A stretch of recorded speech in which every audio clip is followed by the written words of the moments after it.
standar ya. Jadi teman-teman misalnya contoh bikin, kadang kan pompa air di rumah itu kan pakai saklar biasa ya. Nah, kalau pakai saklar biasa, rata-rata kan kalau sering nyala itu kan nyunyut, itu? Apa sih? Saklarnya itu kan meleleh. Nah, itu berarti tidak kuat. Nah, kalau kepingin saklarnya nggak meleleh, ya kita harus pakai kontaktor. Perintahnya gimana? Saklar yang untuk watt kecil itu hanya untuk merintah menyalakan saklar yang besar mungkin ya. Saklar yang besar di kontaktor ini gitu ya. Jadi kontaktor ini kalau diperintah langsung saklar besarnya das gitu nyala. Kalau teman-teman bilang ini pakai MCB semua, nanti yang turun satu tanpa ELCB, oke.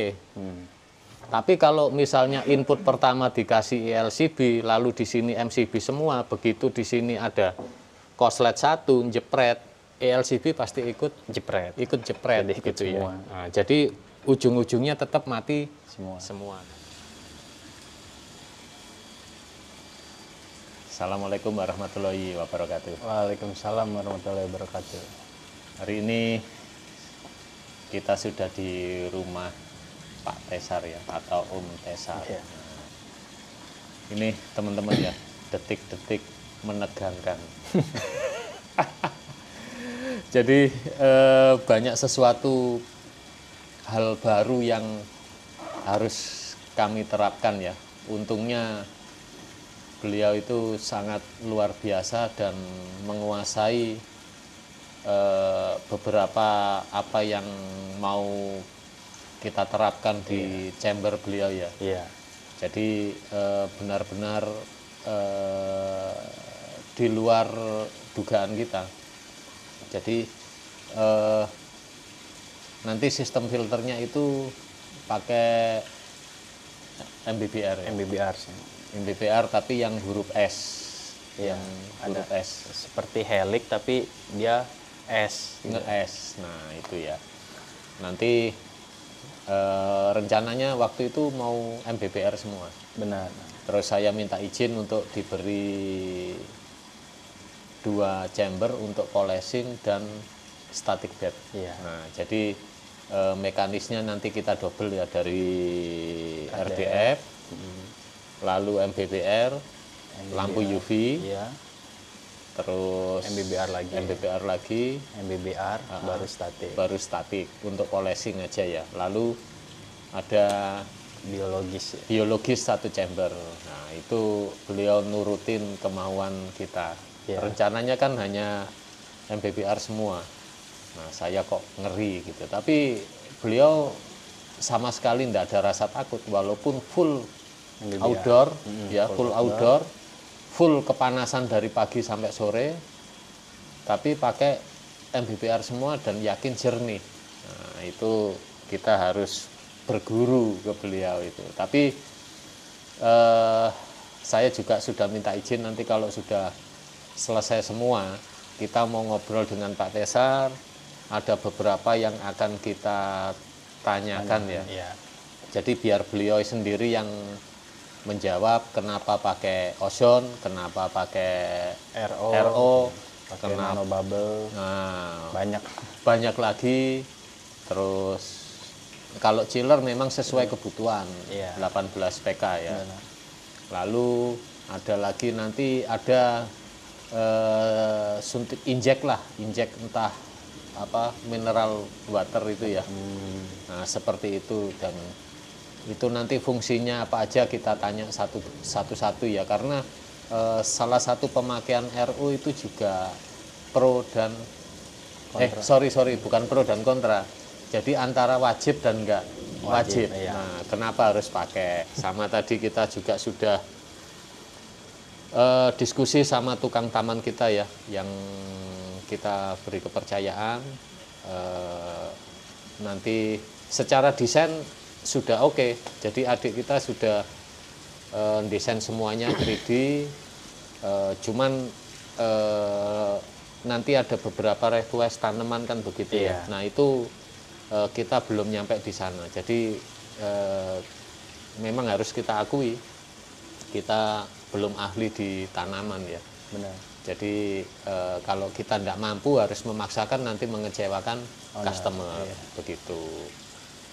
Nah terus untuk bebatuan juga beliau enggak suka ya kemarin, kan nggak pengen terlalu rame kan. Nah teman-teman ya, untuk lain-lain kayu kita tetap pakai kayu ulin standar kita pakai, tapi berhubung chambernya gede banget kita tambahin pipa ini besi stainless.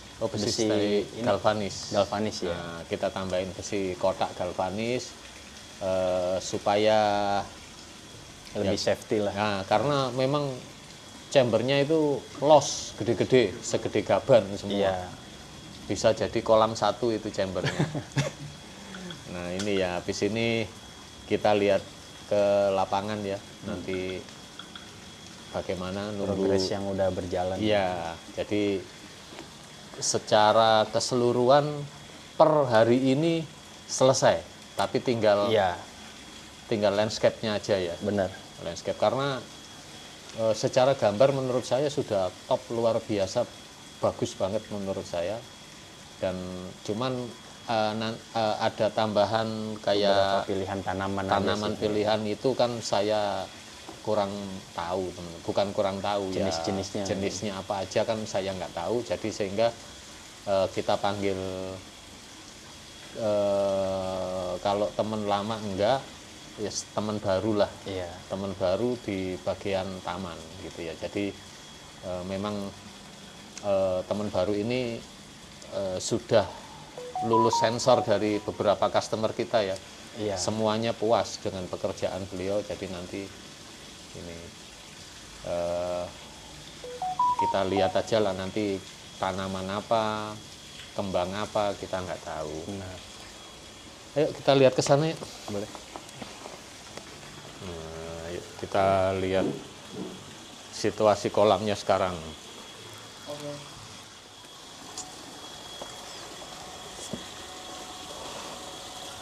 Ini kolam renangnya pas ya, besar enggak, kecil enggak, cukup untuk berendam seneng-seneng cukup.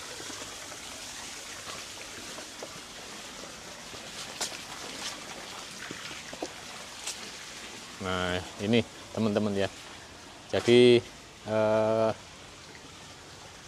ini memang mungkin belakangan nanti ya sekalian tanaman-tanaman Om ya. Sengaja kita gali buat media tanah nanti. Nah ini terus apa namanya, bagian sana juga sudah semua ya, sudah dibersihkan ya. Itu tempat, oh berarti kemarin plester untuk tempat piala itu ya? Iya, tempat piala. Wah. Lampu UV-nya udah mulai dipasang, udah dirakit. Udah dirakit. Ini sebetulnya itu bukan ugal-ugalan ya, karena Pak Tesar ini punya hitungan sendiri. Benar. Lampu UV itu menurut beliau itu tergantung manfaatnya, untuk alga aja atau untuk bakteri, atau untuk membunuh bakteri atau gimana gitu loh. Jadi semuanya udah diperhitungkan. Sudah dihitung semua, jadi nggak ngawur ya. Iya. Nah ini yang dulu tempat chamber ini sudah kita plester juga ya. Nah, kita plester terus untuk rumah piala, tapi cocok sih, bagus sih. Ya, nah ini untuk lampu UV-nya ya. Nah ini lampu UV ini ada 9 pitches. Jadi ini kita buatkan satu chamber. Iya. Ini panjangnya 1,5. Wah berarti saya pendek ini loh ini.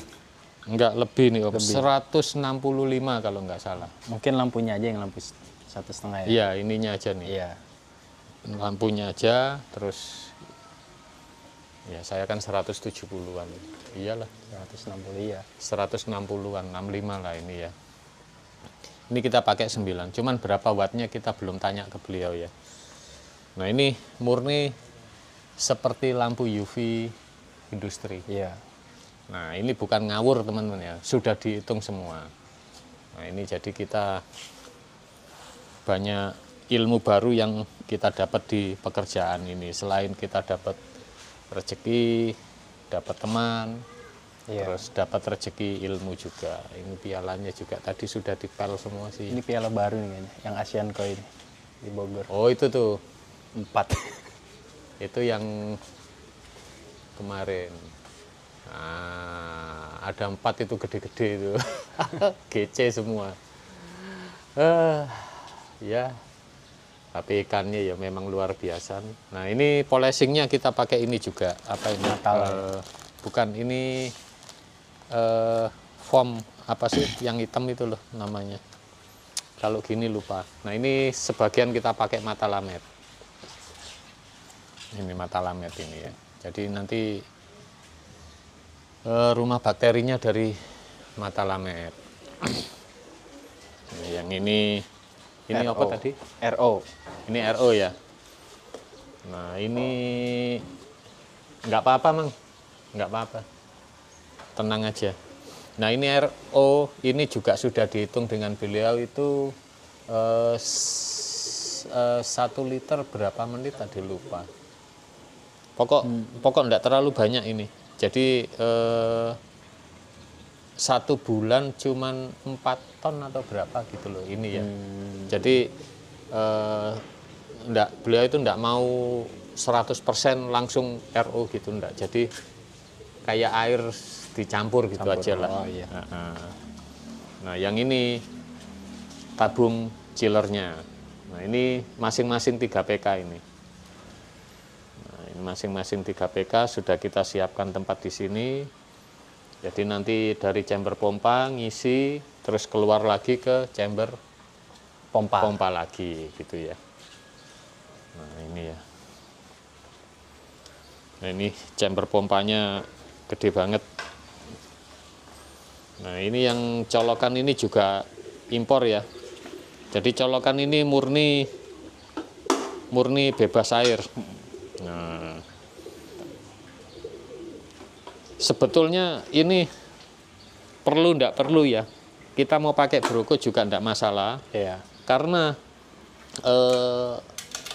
kita buat chamber ini lebih tinggi 15 cm dari kolam. Jadi kalau mati lampu pun masih Ada jarak bisa sekitar 20-an. 20-30 cm. Jadi nggak mungkin 1.000.000% terendam, nggak mungkin karena memang chambernya lebih tinggi 15 cm. Nah yang ini apa ini Om? Ojon? Bukan, oksigen murni. Oh oksigen murni. Iya. Ojonnya di mana? Di sini nanti. Oh, di samping. Nah, ini tadi nggak kita bahas. Ini yang ini oksigen murni. Nah ini oksigen murni. Ini nanti ngisi ke ojon. Ini ke sini. Oh ngisi 1 chamber di sini. Iya. Nah ngisi 1 chamber di sini. Chamber kosong juga. Ini chamber Setelah kosong. RDF, ya. Jadi sini ada 3 chamber kosong, 1 chamber pertama ya, collection pertama, kedua yang sini untuk mengolah ke ozon. Ke ozon. Jadi dari ozon balik lagi outputnya ke chamber 1. Nah, gitu ya. Rencananya kan buat nyuci apa? RDF ya screen-nya. Oh iya, jadi RDF-nya nanti biar bersih terus screen-nya. Iya, awet.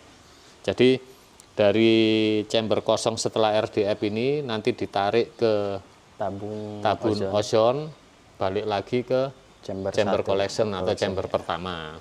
Nah itu ya, jadi muter-muter. Nah ini chambernya sebesar ini nih. Oh. Ini yang ini juga sama ini, besarnya sama ya. Nah besar sama ini ya. Nah di sini kita sistemnya double wall, tapi tetap pakai pipa 6 in. Pipa 6 in kali 6 kali 5. Kali 5 ya, sorry. Nah.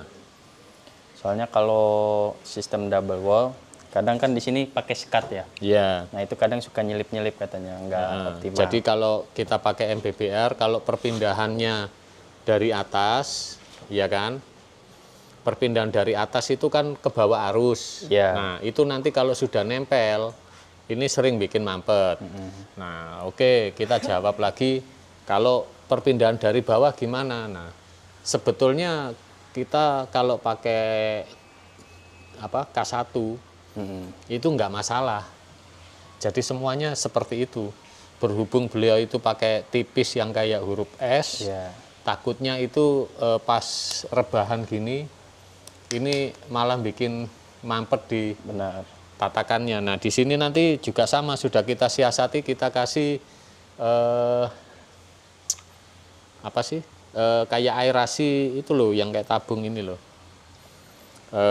Kan yang lain kan membran Matala itu, ya yang bulat. Nah yang di bawahnya perpindahan air nanti kita dorong pakai oksigen juga, angin di aerator bawahnya ini nih. Supaya yang nempel-nempel di pipa nanti itu terurai lagi ya. Lepas. Nah, jadi ini kembali lagi mungkin bukan mungkin, kalau di pekerjaan kita baru kali ini satu kolam aeratornya aja nggak cukup 50 juta. Iya. Mungkin lebih, bisa 70-80 juta untuk aeratornya aja, karena kita pakai Fujimax 300, Fujimax 250, Fujimax 200, Resun-nya itu hanya untuk statik, itu kan hanya untuk nyuci aja, entah 3, 4, 5 bulan kan kita nggak tahu. Jadi yang lainnya ini di cover Fujimax 300, Fujimax 300. Satu chamber satu. Nah, satu chamber satu. Kayak tadi itu ini colokannya aja satu. Iya. Jadi ini antara kita kan sering dapat inputan, baiknya itu kalau bikin kolam satu pompa 1 MCB. Iya. Iya kan? Oke, paling pompa cuma 2. Kan sudah kita terapkan selama beberapa bulan ini, kita sudah seperti itu, cuma tidak pernah kita jelaskan ya. Benar. Nah, tapi kalau misalnya yang terjadi di kolam ini, mungkin 1 MCB, 1 colokan kayaknya tidak terwujud. Iya. Bukan merendahkan ya, ini kita bicara level kita aja, level kita ke bawah, karena colokannya banyak banget. Benar. Jadi tiap contoh di UV aja 1 colokan 1 MCB, 1 ILCB juga. 1 LCB, itu 1 lampu UV 1 colokan. Kalau di kolam-kolam standar paling pakai 2 lampu. 2 colokan mah masih cincai lah gitu ya. Kalau lampu UV-nya 9, 9 colokan. Aeratornya sama, semuanya kita pakai satu-satu semua. Jadi kalau dihitung stop kontak itu di atas, ini aku hitung ada 38-an. 38 stop kontak, berarti 38 MCB, itu belum yang lain-lain ya. Ini yang untuk kolam aja. Jadi ini kalau ini kolam saya, mungkin pompa oke lah kita pakai 2 MCB ya. Iya. Kalau lampu UV pakai 1 MCB aja kalau saya. Nah ini sebenarnya sih ini planning ke belakangnya biar nggak nyusahin, karena disiapkan di depan semua. Karena kolamnya besar, jadi yang menangani juga bukan Pak Tesar sendiri ya, ada sendiri anak buah Pak Tesar, jadi kalau ada apa-apa Pak Tesar mandunya mudah. Iya, nah itu ya. Nah, terus ikan-ikan beliau juga yang biasa ikut show nanti juga sebagian akan pulang mudik. Nah ini ke sini ya, permisi Man ya. Nah ya pindah sedikit. Nah yang ini untuk ini lampu rumah, lampu UV ini ya. Iya, lampu UV. Khusus lampu UV. Ini khusus lampu UV. 1 chamber 1 meter kali 1 meter 10-an ini. Kurang lebih ya. Nah ini ada 1, 2, 3, 4, 5. 10. Ada 10. Jadi yang satu buat apa? Spare aja. Spare aja ya. Jadi di chamber lampu UV ini kita sudah, bukan kita sih, sudah disiapkan 10 stop kontak. Sebenarnya semuanya juga udah dikasih spare 1. Oh semua. Jadi ya. kebutuhan 5 kita kasih 6. Oke. Nah ini yang ini panel chiller. Oh ininya pakai Omron ya? Pakai Omron. Wah ini layak ditiru ini. ini ada 1, 2, 3, 4, 5, 6, 7. Oh, berarti ini sama di spelling 1 ini. Itunya ada berapa? Ada 6 kan? Nah, oke, ada 6. Jadi fungsi dari kontaktor ini seperti saklar. Ya. Saklar itu betul saklar ya. Saklar. Nah, karena kalau kita memakai saklar yang standar dari termostat ini, niscaya tidak akan awet. Jadi karena dia nggak bisa beban berat. Jadi bebannya kecil untuk merintah saklar yang beban kecil di kontaktor ini. Jadi kontaktor ini begitu dapat perintah dari termostat ini, maka akan menjalankan saklar yang bisa sampai 20 ampere atau ini 25. Ini 25 ampere. Nah, jadi saklarnya outdoor AC itu ikut saklar yang 25 ampere. Nah, saklar yang 25 ampere ini nyalanya dari mana? Diperintah dari sini. Nah, itu ya. Jadi kita bukan tukang listrik, jadi jelasinnya agak susah. Nah, kalau yang lain-lain sih standar ya. Jadi teman-teman misalnya contoh bikin, kadang kan pompa air di rumah itu kan pakai saklar biasa ya. Nah, kalau pakai saklar biasa, rata-rata kan kalau sering nyala itu kan nyunyut itu?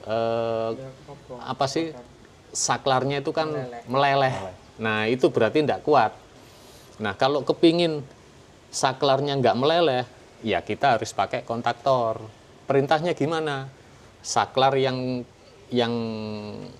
untuk watt kecil itu hanya untuk merintah menyalakan saklar yang besar mungkin ya. Saklar yang besar di kontaktor ini gitu ya. Jadi kontaktor ini kalau diperintah langsung saklar besarnya das gitu nyala. Nah, ini penjelasan sekitar panel chiller. Nah, kalau nanti ya insya Allah saya bisa lah kalau mau pasang chiller sendiri. Nah, ini yang ini panel untuk kolam. Jadi memang beda. Jadi panel utama. Yang ini nggak ada hubungannya sama ini. Nggak ada. Nah, yang ini buka Om. Nah, kan kalau kadang kita itu ngobrol-ngobrol itu ngomongnya kan mudah ya. Kalau bisa satu colokan, stop kontak, satu MCB. Ya, kalau kolam standar oke. Kalau kolam seperti ini ya mungkin nggak oke, teman-teman ya. Jadi ini saya kayak tukang listrik ini. Nah, kita penjelasan di sini, teman-teman ya. Ini videonya saya gabung aja semua. Iya. Ya. Jadi ya semoga nggak di-skip biar nggak gagal paham. Saya juga belajar. Nah, dari penjelasan tadi semuanya kita juga tetap pakai kontaktor. Ya. Nah, jadi ini untuk setrum besar semua ya. Nah, ini terus yang ini ATS. ATS ini automatic transfer switch, ini untuk dari PLN ke genset atau ke UPS. Nah, itulah. Dan di sini juga sudah di backup sama beliau. Iya. Karena dari nyalanya genset itu bisa sekian detik, 2 sampai 5. Ya, sanggep 5 detik ya. Iya. Genset begitu lampu mati, genset langsung nyala, udung kan gitu. Itu kan ada jeda sekitar 5 detik. Iya. Nah, jeda 5 detik itu di cover lagi pakai UPS 18.000 watt. Nah, UPS 18.000 watt itu kalau buat di rumah tangga sudah over. Iya. Tapi kalau rumah tangganya rumah-rumah mewah ya mungkin kurang ya. Benar. Karena customer kita listriknya rata-rata di atas 25.000. Iya. Tapi untuk kolam ini 18.000 watt sudah oke. Jadi kita ndak usah ngomong berapa ribu wattnya, kita ngomong harganya aja udah ngeri. Iya. Gitu, ngeri. Sudah dapat kolam 1, gede lagi. Nah, ini setelah ATS baru ini kita pakai ELCB. Nah, ELCB ini teman-teman ya, ini sudah diperhitungkan juga dengan Pak Tesar. Iya. Jadi jangan kita selalu ini ya, jangan selalu kita berasumsi ugal-ugalan, bukan. Benar. ELCB kita pakai satu aja cukup, tapi di saat ada satu yang koslet, ELCB ini akan mati. Jadi semuanya tetap akan mati. Iya. Nah, contoh di rumah saya pasang satu ELCB di setelah PLN meteran ya. Benar. Nah, begitu 10 MCB salah satunya koslet atau ada jepret, kebocoran arus, ELCB ini juga akan mati. Nah, kalau ini mati, semuanya di rumah akan mati. Iya. Nah, itu ya. Nah, yang di sini, beliau itu betul kita pakai merek standar, pakai Chin ya. Ini juga standar bagus menurut saya. Ya. Harganya juga mungkin kali tiganya Schneider. Bukan, kali tiganya MCB. Nah, tapi kalau Schneider kan di atas 600.000 ya. 600 ribuan. Nah, itu kalau ini macam-macam ya, anggap aja 200.000 lah ya. Nah, kalau pakai MCB itu juga bisa, tapi dengan selisih harga yang tidak banyak, maka MCB diganti ELCB. Jadi begitu ada yang koslet, hanya satu aja yang turun, yang lain-lain tidak ikut masih berfungsi turun. Nah, kalau teman-teman bilang ini pakai MCB semua, nanti yang turun satu tanpa ELCB, oke. Tapi kalau misalnya input pertama dikasih ELCB, lalu di sini MCB semua, begitu di sini ada koslet satu, jepret, ELCB pasti ikut jepret jadi gitu ya. semua. Nah, jadi ujung-ujungnya tetap mati semua. Nah, kalau ini satu stop kontak, satu ELCB. Jadi nggak ada hubungannya dengan yang lain. Jadi ini sudah ya, chamber RDF, ini pakai ini, 3. chamber aerasi, ini, ya, ini ozon, ini MBBR, jadi semua UV, ini sudah semua ya, mencakup sini. Nah ini UV 2-nya. Nah ini apa ini? MBBR 2 dan 3 ya. Itu kita gabung. Itu ya. Jadi ini semuanya sudah semua ya, ada semua di sini. Jadi ini bukan ugal-ugalan teman-teman ya. Jadi memang sesuai kebutuhan dan mempermudah juga. Jadi satu error tuh udah langsung ketahuan. Ya, gitu ya.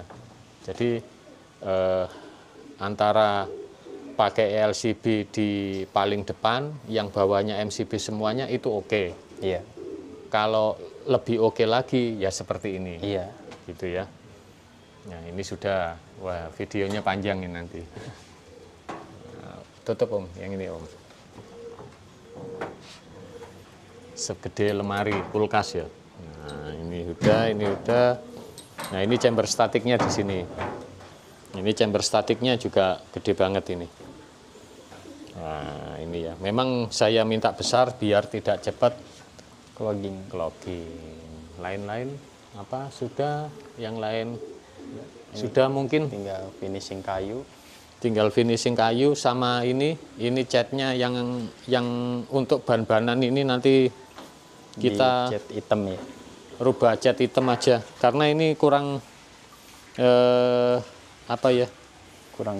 kurang cocok lah dengan warna kayu. Jadi memang ini tidak ada finishing batu-batu sama sekali. Jadi ini full acian semua ya, full aci semua gitu ya.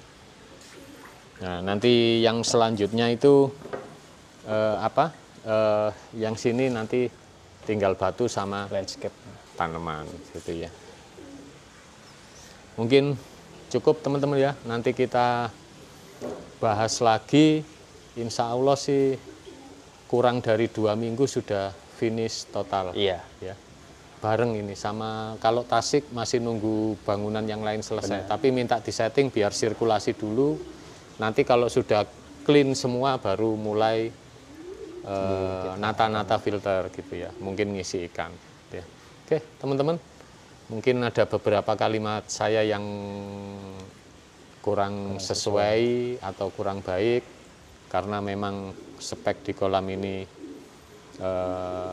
luar biasa menurut saya ya, benar-benar luar biasa, dan mungkin hanya beberapa penghobi yang akan bisa menerapkan. Dan itu pun juga pasti pemain show gitu ya.